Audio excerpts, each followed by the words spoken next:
Hi everyone, good afternoon. I am going to read some more out of Wonder for you. Just really quick though. Have you realized how cute this donut is right here? Donut give up. I was just looking at it and it's just so cute.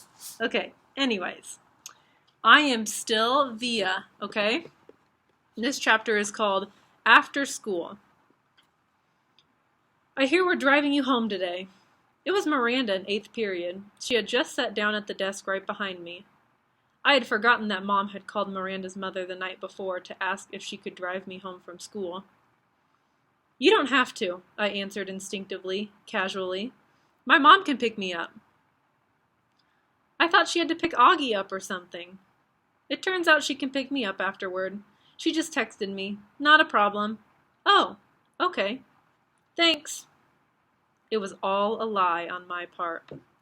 But I couldn't see sitting in a car with the new Miranda. After school, I ducked into a restroom to avoid bumping into Miranda's mother outside.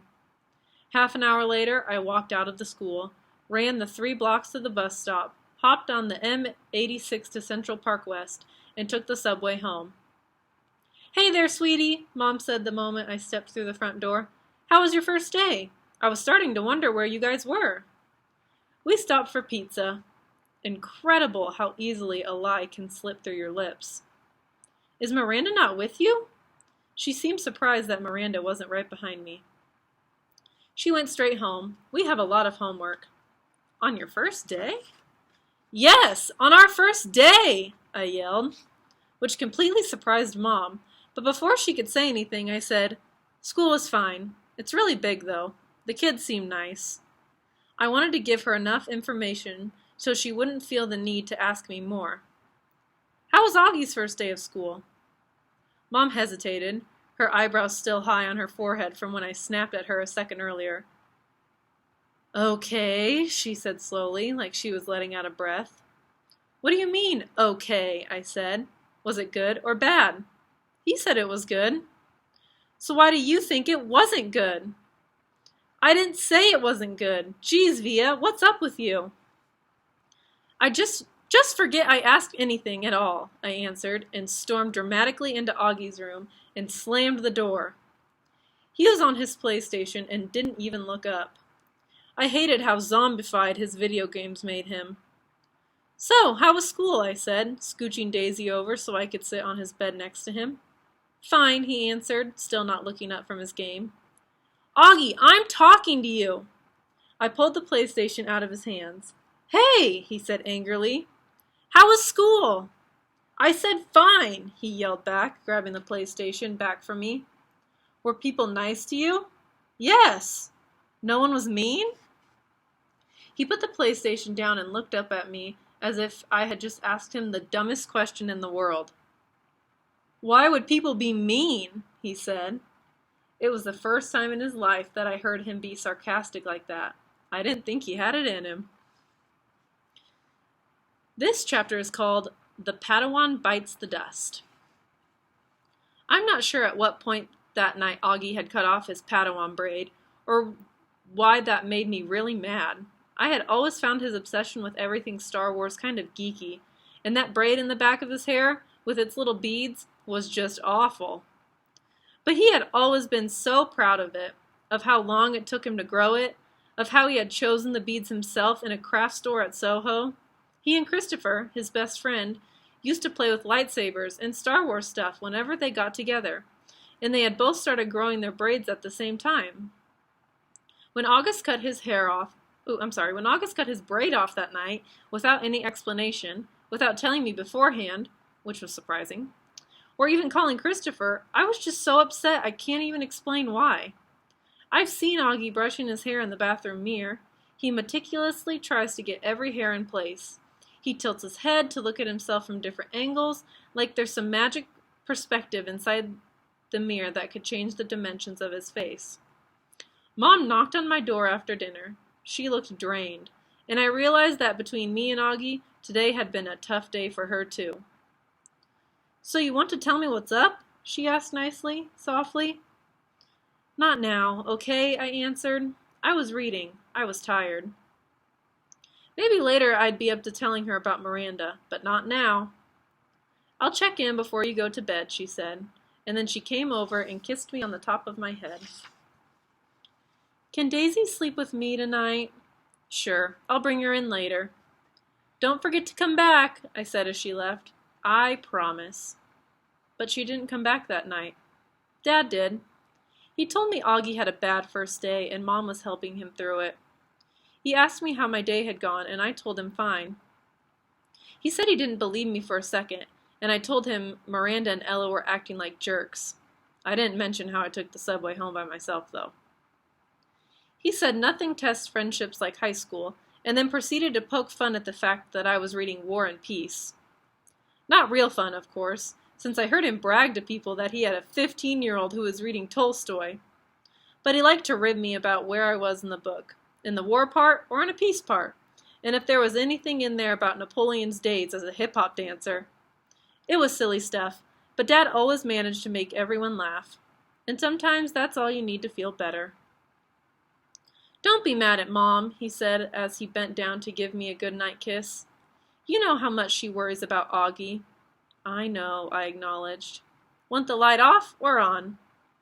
It's getting kind of late, he said, pushing the light switch at the door. Can you bring Daisy in first? 2 seconds later, he came back with Daisy dangling in his arms, and he laid her down next to me on the bed. Good night, sweetheart. Good night, sweetheart, he said, kissing my forehead. He kissed Daisy on her forehead, too. Good night, girlie. Sweet dreams.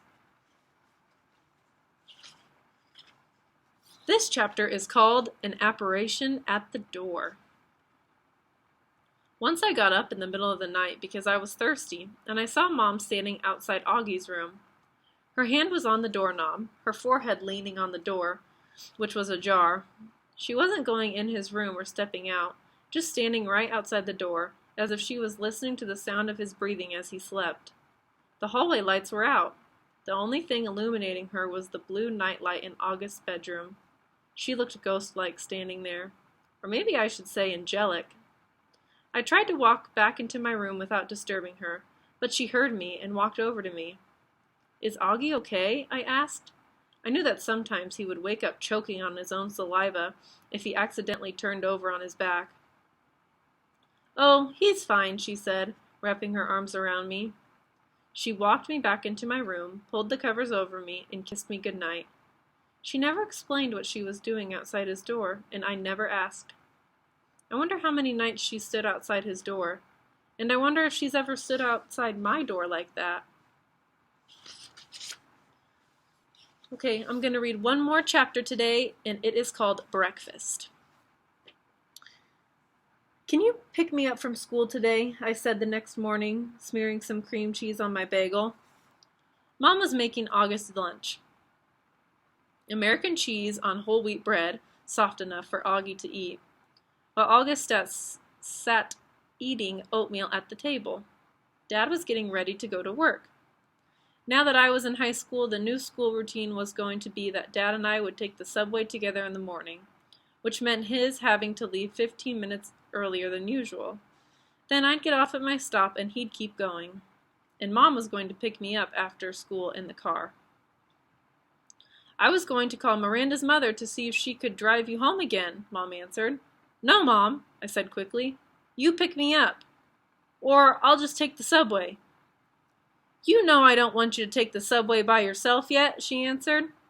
Mom, I'm 15. Everybody my age takes the subway by themselves. She can take the subway home, said Dad from the other room, adjusting his tie as he stepped into the kitchen.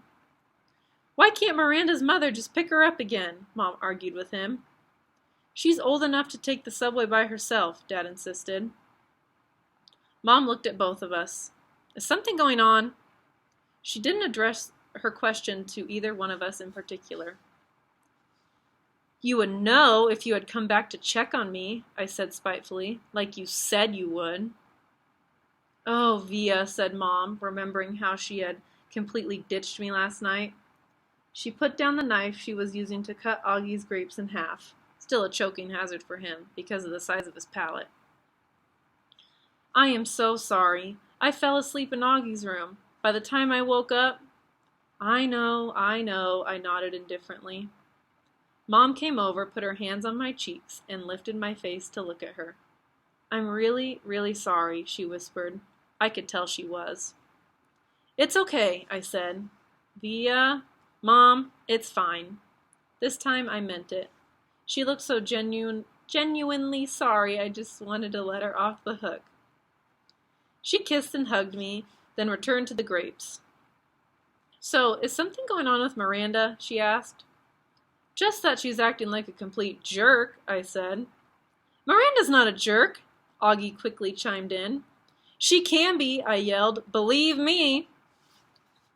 Okay then, I'll pick you up, no problem, Mom said decisively, sweeping the half grapes into a snack bag with the side of her knife. That was the plan all along anyway. I'll pick Augie up from school in the car, and then we'll pick you up. We'll probably get there about 3:45. No, I said firmly, before she even finished. Isabel, she can take the subway, said Dad impatiently. She's a big girl now. She's reading War and Peace, for crying out loud. What does War and Peace have to do with anything? Answered Mom, clearly annoyed. It means you don't have to pick her up in the car like she's a little girl, he said sternly. Via, are you ready? Get your bag and let's go. I'm ready, I said, pulling on my backpack. Bye, Mom. Bye, Augie. I kissed them both quickly and headed toward the door. Do you even have a Metro card? Mom said after me. Of course she has a Metro card, answered Dad, fully exasperated. Yeesh, Mama, stop worrying so much. Bye, he said, kissing her on the cheek. Bye, big boy, he said to August, kissing him on the top of his head. I'm proud of you. Have a good day. Bye, Dad. You too. Dad and I jogged down the stoop stairs and headed down the block. Call me after school before you get on the subway, Mom yelled at me from the window. I didn't even turn around, but waved my hand at her so she knew I had heard her. Dad did turn around, walking backward for a few steps. War and peace, Isabel, he called out, smiling as he pointed at me. War and peace! Okay, I'm gonna stop there. See you guys later. Bye!